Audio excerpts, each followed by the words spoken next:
Hello everybody and a warm welcome to all of you. শাড়ি বছর চলে এসেছি আর so let's spend some time together. এটা আমার চ্যানেলের নাম।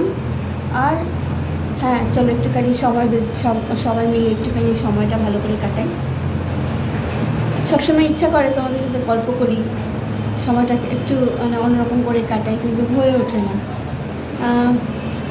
এটার সুবাদে যে এই কথা বলার মানে এই মানে চ্যানেলের থ্রুতে কথা বলার সুবাদে একটু তো তোমাদের সামনে আসা হয়। অনেকদিন পরে মাঝখানে অনেক দিনের গ্যাপ ছিল, তারপরে আবার আসতে পারছি, তাই জন্য থ্যাংকস টু রঞ্জনা। তো চেষ্টা করে যাচ্ছি তো to keep this pace going. আজকে আমরা খুব সুন্দর সুন্দর টপিকস নিয়ে আলোচনা মানে এই আমরা সকলের থ্রু দিয়ে অনেক সুন্দর সুন্দর আলোচনা হয় টপিকস। তো আজকে যে টপিকটা দিয়েছে তার নাম হচ্ছে মিতালি। তো থ্যাংক ইউ মিতালি এত সুন্দর একটা টপিক দেওয়ার জন্য।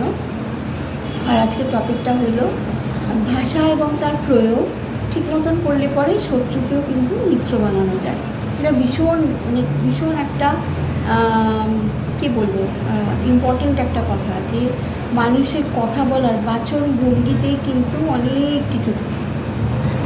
এটা মানুষকে পুরো, আমি এটা বলবো না যে একটা মানুষকে বিশ্লেষণ করা যায় তার দিয়ে কথার বলার ধরন দিয়ে। তার কারণ হচ্ছে এটা আমি বলছি কারণ আমার দেখা অনেক মানুষ আছে যারা কিনা ভীষণ কথা বলার ধরনটা ভীষণ হার্শ, থ্রোটা ভীষণ হার্শ, খুব কর্কশভাবে কথা বলার মানে থ্রোটা খুব ভালো না, একদমই ভালো না, কিন্তু মানুষগুলো অত্যন্ত ভালো, ভীষণ ভালো।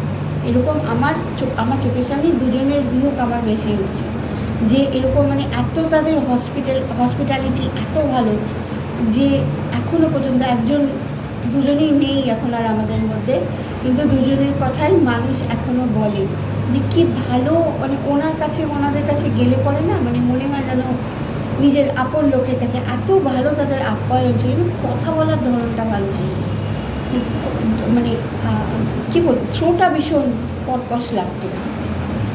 তো সেই জন্যই আমরা কিন্তু কথা দিয়ে মারতে পারি, কথা দিয়ে মানুষকে তুলে দিতে পারি। তাই জন্য বলে না যে কথাটা হচ্ছে ইট ইজ লাইক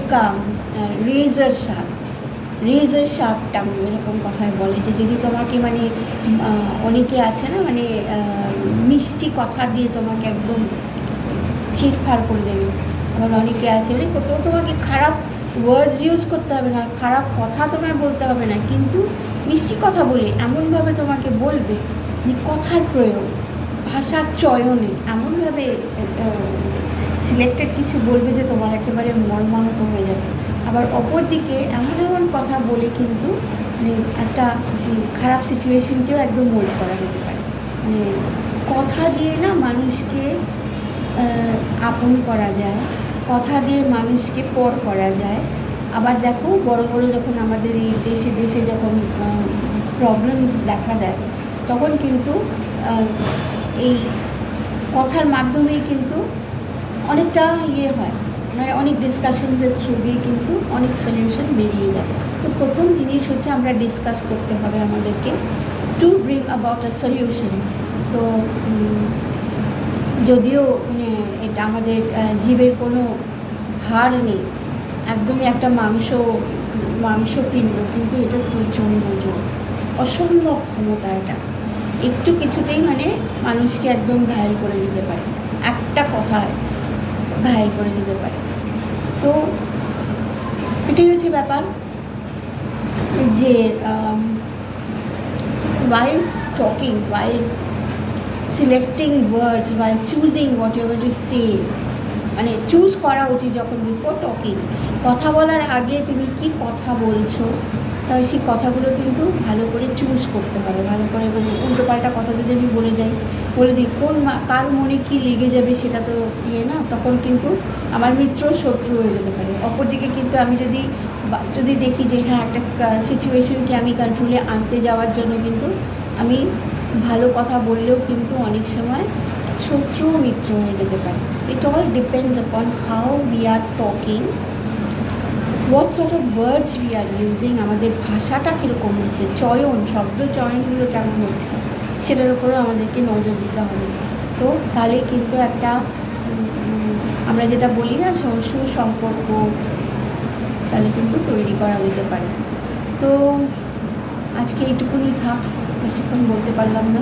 আমি অ্যাকচুয়ালি না এর আগেও একটা বলেছিলাম, কিন্তু আনফর্চুনেটলি সেটাকে আবার নাকচ করতে হলো। অনেকবার চেষ্টা করে, কারণ আমার বাড়িতে অনেক রকমের রয়েছে, একটু প্রবলেমস আছে। সেই প্রবলেমসগুলোকে বাধাগুলো আর কি করতে ভেঙে এগিয়ে যেতে হয় আমাকে। তো because I have taken the challenge, I have to face it. এটাই হচ্ছে আমাদের নিয়ম, যে এগিয়ে যেতে হবে না, কোনো সময় দাঁড়িয়ে থাকবো। কারণ আমরা যারা যেগুলো কথাগুলো বলি, সেটা আমাদের নিজেদেরকে প্রয়োগ করতে হবে। এইসব বড় কথাগুলো যখন আমরা বলি, সেগুলো যাতে আমরা নিজেরাও প্রয়োগ করি, সেটাও আমাদের দেখতে হবে, তাই না?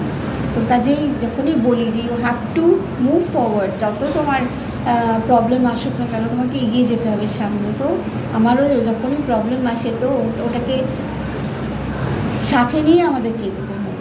তো পিছিয়ে পড়লে চলবে না, থেমে থাকলে চলবে না। জীবন এগিয়ে যাওয়ার নামই হচ্ছে জীবন, এগিয়ে যাওয়ার নামই হচ্ছে আনন্দ, এগিয়ে যাওয়ার নামই হচ্ছে ভিক্টরি। তো মাথার মধ্যে এগুলো রাখতে হবে।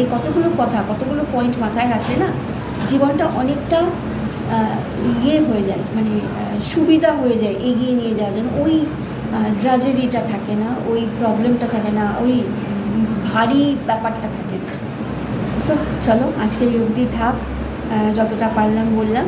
আবার পরে দেখা হবে কালকে আবার কোনো টপিক নিয়ে আলোচনা। Thank you so much.